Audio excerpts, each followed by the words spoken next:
हरे कृष्णा, धन्यवाद प्रणाम आप सभी को। तो आज एक हम बहुत सुंदर विषय लेकर आए हैं, केवल कृष्ण प्रेम। तो केवल कृष्ण प्रेम जो है वो देने के लिए भगवान श्री चैतन्य महाप्रभु अवतरित हुए इस कलयुग में, है ना। भगवान श्री चैतन्य महाप्रभु कोई और नहीं है, राधा कृष्ण का मिलित स्वरूप है। तो भगवान श्री कृष्ण परम भक्त वत्सल हैं। हम भागवतम में देखते हैं, दशम स्कंद में अनेकों अनेक लीलाएं हैं जिसमें भगवान ने अपने भक्तों पे इतनी वत्सलता बरसाई, है ना, इतना प्रेम बताया, इतने दयालु, इतनी कृपा बताई। उनकी सारी क्रियाएं सभी जीवात्माओं के प्रति, है ना, आकर्षित हो, ऐसी उन्होंने लीलाएं की कि सारे जीव जो हैं उनके लिए आकर्षित हो। और संसार के जो विमुख जीव हैं, है ना, जो संसार के भौतिक जीवन में लिप्त हैं, वो भी भगवान के प्रति उन्मुख हो। तो भगवान श्री कृष्ण जीवात्माओं को आकर्षित करने के लिए, बद्ध जीवात्माओं को आकर्षित करने के लिए सुंदर सुंदर लीलाएं करते हैं, अपने नाम और अपने धाम आदि का प्रचार करवाते हैं। तो कलयुग के जो जीव है वो भगवान के प्रति कोई भी आकर्षण नहीं दिखाता। कलयुग में इतना ज़्यादा प्रभाव हो रहा है अधर्म का, तो उनको अपनी वत्सलता या, है ना, कोई किसी के अंदर कोई योग्यता भी नहीं होती।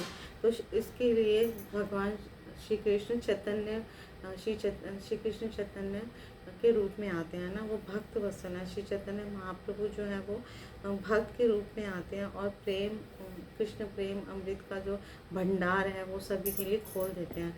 चाहे वो कितना ही पापी है, कोई कितना ही अधार्मिक है, कितना ही, है ना, सबको वो खुले हाथ से मुक्त हस्ते कृष्ण प्रेम बांटते हैं, केवल कृष्ण प्रेम बांटते हैं। तो कोई भी अगर हम भगवान श्री कृष्ण की शरण ग्रहण करता है ना, तो वो उसका पूर्ण संरक्षण प्रदान करते हैं। तो श्री श्री भगवान श्री कृष्ण तो बहुत भक्त वत्सल हैं, लेकिन श्री कृष्ण चैतन्य महाप्रभु जो है उनसे भी ज़्यादा भक्त वत्सल हैं। तो उन्होंने इतना कृष्ण प्रेम लुटाया, है ना, जिसकी अंदर योग्यता भी नहीं थी, है ना, योग्यता का विचार किए बिना वो सभी को कृष्ण प्रेम देते हैं। जैसे जगाई मधाई का भी उद्धार किया, जो बहुत ही अधार्मिक थे, पापी थे, उन्होंने हर गलत कार्य किया, शास्त्र के विरुद्ध कार्य किया, तब भी, है ना, तब भी उनका उद्धार किया उन्होंने, श्री चैतन्य महाप्रभु ने। तो श्री रूप गोस्वामी पाद जो, है ना, उनके परम भक्त हैं, उनके पार्षद हैं, एक सुंदर श्लोक से श्री चैतन्य महाप्रभु का गुणगान करते हैं। नमो महावदान्याय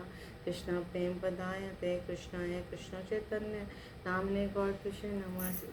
वे महाप्रभु की स्तुति करते हैं कि वो महावदान्य है, यानी जो कृष्ण प्रेम ऋषियों मुनियों को कड़े तप यज्ञ और शास्त्र अध्ययन, योगियों को ध्यान, अष्टांग योग, सहज योग आदि से भी नहीं मिलता, वो साधारण जनता में खुले हृदय से मुक्त हाथ से बांटते हैं, दोनों हाथों से लुटाते हैं, ले लो कृष्ण प्रेम ले लो। तो भगवान श्री कृष्ण के सबसे अधिक भक्त वत्सल अवतार हुए हैं वो श्री चैतन्य महाप्रभु। उनका, है ना, श्री चैतन्य चरितामृत आदि लीला में बहुत सुंदर श्लोक आता है, अनर्पित चरिम चिरात करुणयावतीर्ण कलो। तो इस कलयुग में भगवान श्री कृष्ण जो है वो अपनी अहेतु की कृपा से, है ना, अपनी सेवा के इसके अत्यंत उत्कृष्ट और दीप्त आध्यात्मिक रस के ज्ञान को, जिसे इसके पूर्व अन्य किसी ने भी नहीं दिया था, है ना, उसको देने के लिए भगवान श्री चैतन्य महाप्रभु के रूप में भगवान श्री कृष्ण स्वयं आए, भक्त के रूप में आए। तो श्री चैतन्य चरितामृत आदि लीला का अध्याय 4 का 15 और 16 बहुत सुंदर ये श्लोक है। प्रेम रस निर्यात करिते आस्वादन, रागमार्ग भक्ति लोके करिते प्रचारन, रसिक शेखर कृष्ण परम करुण, ए दुई हेतु है ते इच्छार उत्तम। अवतार लेने के कि भगवान की इच्छा दो कारणों से उत्पन्न हुई थी। वे ईश रस के माधुर्य का आस्वादन करना चाह रहे थे और संसार में भक्ति का प्रसार रागानुगा अनुरक्ति के स्तर राग मार्ग पर करना चाहते थे। इस प्रकार वे परम प्रफुल्लित रसिक शेखर एवं सर्वाधिक कर्णमय नाम से विख्यात हुए। तो भगवान श्री कृष्ण इस कलयुग में दो कारणों की वजह से उनका अवतार हुआ। एक तो वो स्वयं अपने भक्ति का आस्वादन करना चाहते थे, कैसे मेरे भक्तों को कौन सा रस मिलता है जिससे राधा रानी जो है वो हमेशा मेरी भक्ति करती है, मेरी सेवा में ही लगी रहती है। और दूसरा वो अपनी करुणा का, है ना, रागनुगा अनुरक्ति का प्रचार प्रसार करना चाहते थे, है ना। तो इसलिए उनका जो सर्वाधिक, है ना, करुणामय नाम से विख्यात हुआ। श्री चैतन्य महाप्रभु अधिक वेदान्य है ना, महावदान्य है। तो इस तरह से भगवान कृष्ण जो है वो दिव्य प्रेम के आगार माने जाते हैं। तो जब भगवान कृष्ण विद्यमान थे तो ये प्रेम उनके साथ आया था, लेकिन पूरी तरह सील बनता भगवान कृष्ण के साथ, है ना उनके। लेकिन जब श्री चैतन्य महाप्रभु अपने पंच तत्वों की संगियों के साथ आए तो उन्होंने दिव्य कृष्ण प्रेम का आस्वादन करने के लिए कृष्ण के दिव्य प्रेम आगार की सील तोड़कर उसे लूट लिया। और वे जो इसका आस्वादन करते गए तो और अधिक आस्वादन करने की उनकी तृष्णा बढ़ती चली गई। तो स्वयं तो इसका रसास्वादन किया भक्ति रस का भगवान श्री चैतन्य महाप्रभु ने, लेकिन औरों को भी बांटा, है ना, और मुक्त हस्त से बांटा। और सब, है ना, तो महाप्रभु के करोड़ों करोड़ों अनुयायी थे और हर नगर ग्राम हर जगह पर संकीर्तन करते थे, हरे कृष्णा कृष्णा कृष्णा हरे हरे, हरे राम राम राम हरे हरे। तो कोई भी बद्धजीवी संकीर्तन का अगर भाग बन जाता था, किसी ने देख लिया, सुन लिया, स्पर्श कर लिया, है ना, दूर से भी दर्शन कर लिए, वो तुरंत हरि नाम के, है ना, हरि नाम के रस में डूब जाता था और भक्त बन जाता था। तो इस तरह से उन्होंने चाहूँ और प्रसार किया इस हरे कृष्णा महामंत्र का। तो श्रील भक्ति विनोद ठाकुर भी आके वैष्णव गीत में गाते हैं, তোমার লইতে আমি হাইনু अवतार आमे बिना बंधु आर के आछे तुम्हार। श्री चैतन्य महाप्रभु जीवों से कहते हैं, जीव जागो तुम्हारे, है ना, मैंने केवल तुम्हारे लिए ही अवतार लिया है, मेरे बिना तुम्हारा कोई और बंधु नहीं है।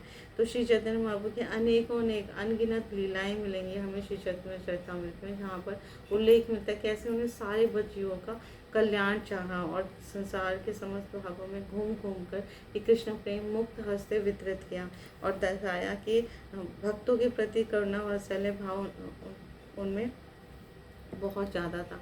इतना करुणा भगवान के कृष्ण के किसी भी अवतार में हमें नहीं देखने को मिलती।